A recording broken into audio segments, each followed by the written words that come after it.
बड़ी खबर आपको बता दें, जहां देश भर में 24 घंटे के भीतर कोरोना के 7,466 मामले सामने आए हैं। तो एक दिन में ये अब तक का देखा जाए तो 7,000 जो आंकड़ा पहुंचा है वो सबसे ज्यादा रिकॉर्ड है एक दिन का। वहीं 175 लोगों की 24 घंटे के भीतर मौत हुई है।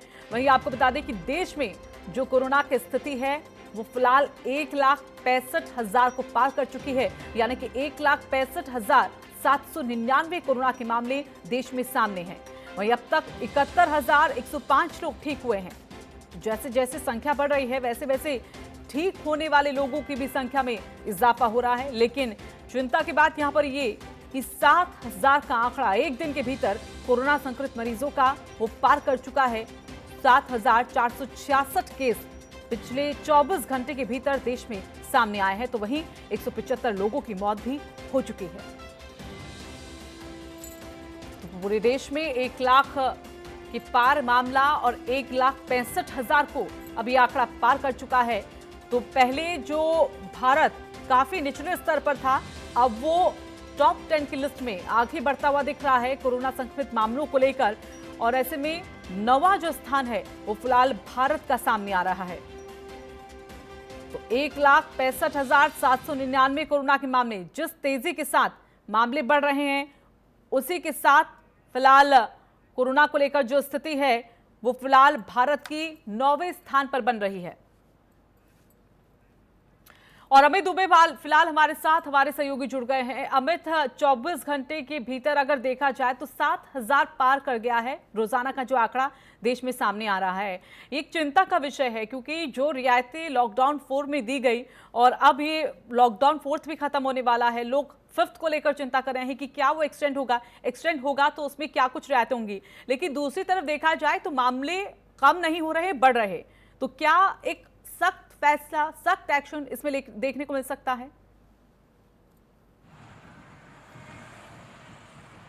देखिए, सबसे बड़ी चीज कि मामले तो बढ़ ही रहे हैं, इसमें कोई संदेह नहीं। और जिस तरह से आज की बात करें, 7400 से ज्यादा मामले एक दिन में देखने को मिले, 175 मौतें एक दिन में देखने को मिली है। लेकिन इसे लेके सियासत भी लगातार देखने को मिल रही है।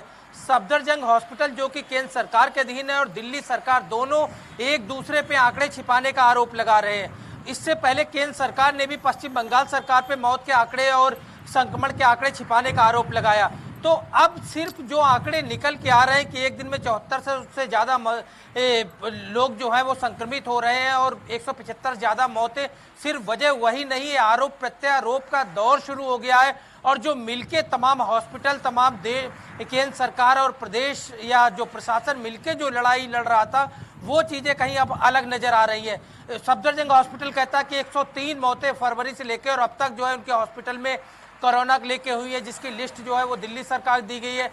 दिल्ली सरकार की बात करें तो कहते हैं कि डेथ कमेटी जो है वो उन्होंने गठित की है। वो कमेटी डिसाइड करती है कि कितनी मौतें कोरोना लेके हुई है और कितनी मौतें अन्य बीमारियों, कैंसर, हार्ट अटैक या शुगर, तमाम डिजीज को लेके हुई है। तो इस तरह की चीजें सामने निकल के आ रही है। ये सबसे महत्वपूर्ण बात जो है वो सामने निकल के आ रही है। विश्व में बात करें तो 9वें रैंकिंग पे भारत पहुंच गया है और जिस रैंकिंग में लगातार बढ़ोतरी हो रही है, ये वही रैंकिंग है जिसका मैं लगातार जिक्र करता हूं कि इस रैंकिंग में कोई जाना नहीं चाहेगा। कोई नहीं चाहेगा कि हम पहले या दूसरे पायदान पे पहुंचे। हर कोई अपने आप को आखिरी पायदान पे देखना चाहता है। लेकिन देश का दुर्भाग्य कहेंगे या व्यवस्था कहेंगे कि जिस वजह से हम लगातार विश्व में रैंकिंग में बढ़ रहे हैं। जी, लेकिन अब जो ये मामले सामने आए हैं 24 घंटे के भीतर, राजनीति से इतर अगर से देखें तो ये फिलहाल सरकारों के लिए चिंता का विषय है। और अब ये कहीं ना कहीं चुनौती बनकर खड़ा हो गया है कि लोगों को राहत देने की उन्होंने कोशिश की थी, लेकिन उसके बावजूद अगर देखा जाए तो मामले बढ़ रहे हैं। 7,000 को ये पार कर चुका है। तो ऐसे में क्या आने वाले वक्त में हम ऐसा समझे अमित कि शायद अब सख्ती की तरफ सरकारें आगे बढ़ सकती हैं?